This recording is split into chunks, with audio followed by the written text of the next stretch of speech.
One night near the small Irish island of Arran, something resembling a flare appears in the black sky. The crew of the nearby fishing trawler Sea Harvester contacts the Coast Guard, but they deny any distress signals. Driven by curiosity, the sailors approach the place where the celestial object fell. One by one, they step onto the deck and disappear overboard. The next day, Officer Ciaran O'Shea wakes up with a brutal hangover just as a female police officer from Dublin, Lisa Nolan, arrives on the island.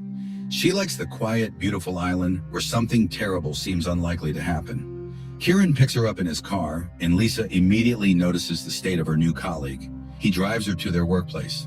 Meanwhile, Dr. Gleason discovers dead whales on the shore with terrible wounds on their bodies. Lisa meets her new colleagues, though Ciaran is surprised by her arrival. However, orders are orders. Meanwhile, fisherman Paddy Barrett finds a strange creature with blue tentacles in his lobster trap, which spits a foul-smelling liquid at Paddy's partner Murphy. The fishermen are puzzled, having never seen such a creature before. At the same time, the police head to the shore, summoned by Dr. Gleason. There, they are met by marine ecologist Adam Smith. He explains that sea creatures sometimes wash ashore, but the wounds on their bodies were inflicted at sea, not by striking rocks. Paddy brings the captured creature home and puts it in the bathtub.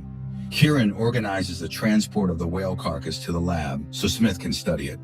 As the workers are preparing to leave the beach, one of them spots a strange round object in the sand, resembling an egg of an unknown creature.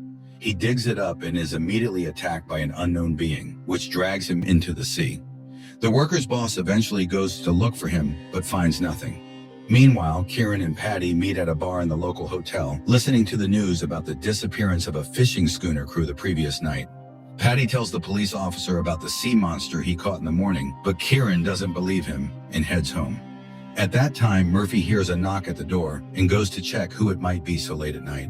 Behind the door is fisherman Cooney, acting strangely, as if inviting him to dance.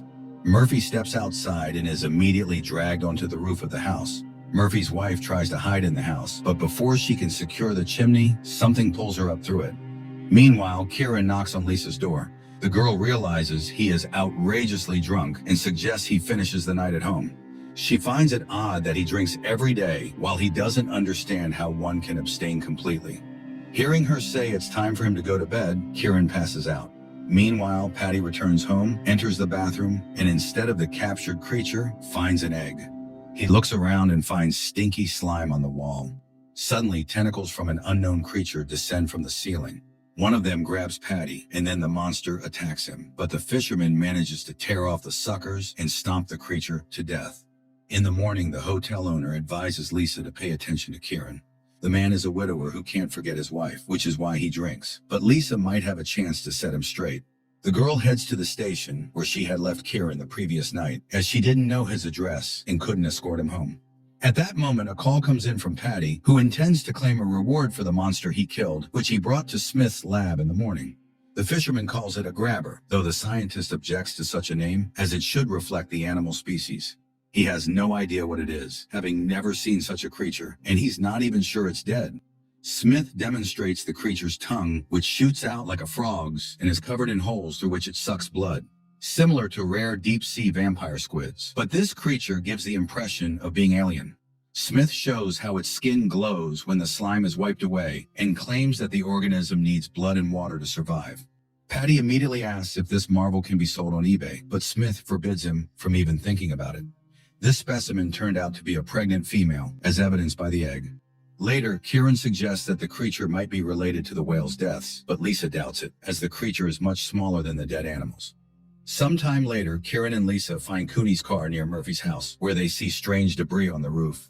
Lisa climbs up and finds scraps of the dress worn by the woman who died the previous night. She pulls on them, and a round object flies out of the chimney, landing directly on Ciaran's head.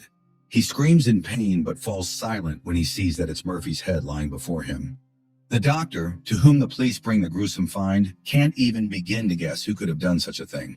Their conversation is interrupted by Paddy's arrival, who takes the police home and shows them the broken wall of his house and the bathtub lying on the lawn. Ciaran spreads out a map marking the locations where incidents have occurred.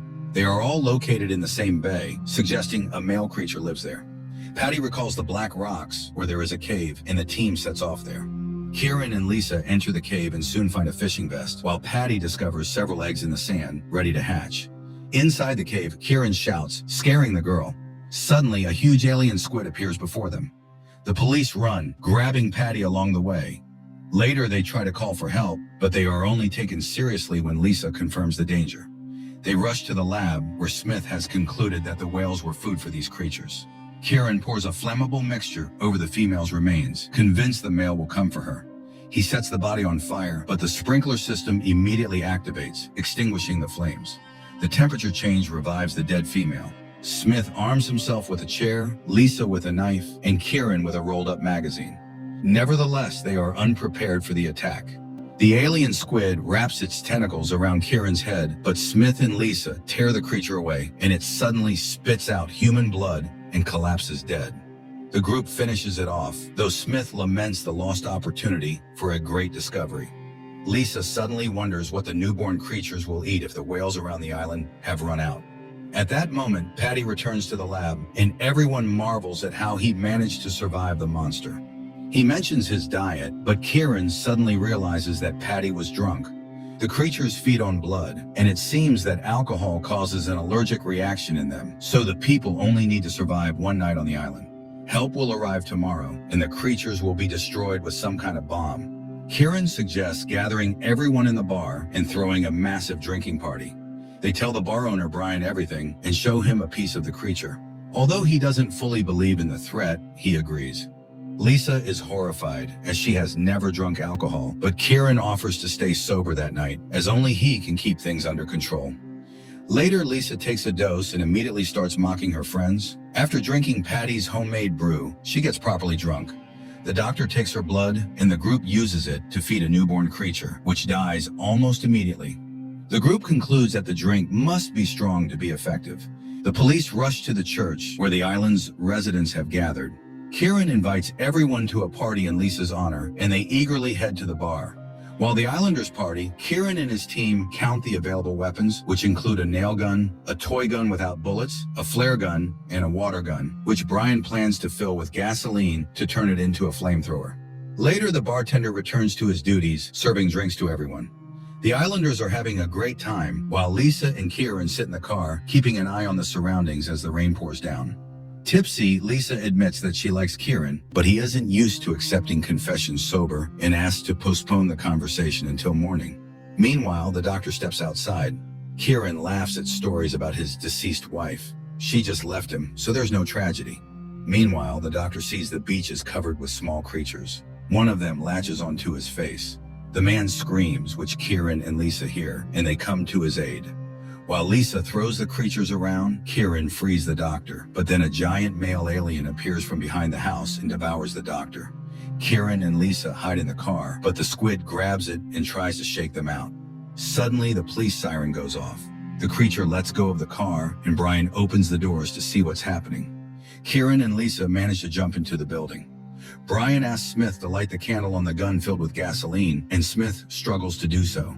The man runs outside, intending to set the monster on fire, but the candle goes out in the rain. Kieran barely manages to save Brian. At this point, Brian remembers they need to change the barrels, or the alcohol will run out. As people begin to head home, Kieran tries to stop them. Brian blames Patty, saying he brought these creatures to the island. A fight breaks out, during which a drunk Smith steps outside to photograph the monster. The creature feels the scientist with its tentacles and throws him far away.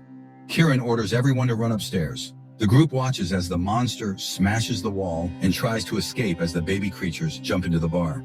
Kieran manages to lock the stairwell doors, but now he has to confess everything. Then the male creature begins to pound on the door. Patty reminds them that the female marked Kieran, so the monster clearly wants to mate with the man. The group tries to figure out how to deal with the situation, but they have no weapons and don't know how to handle the monster. Lisa recalls the loader. If they can trap the creature and prevent it from returning to the sea, it will surely die. But they can only reach the construction site with a pickup truck, and the keys are downstairs. Kieran can't get past the monster, so Lisa volunteers to do it.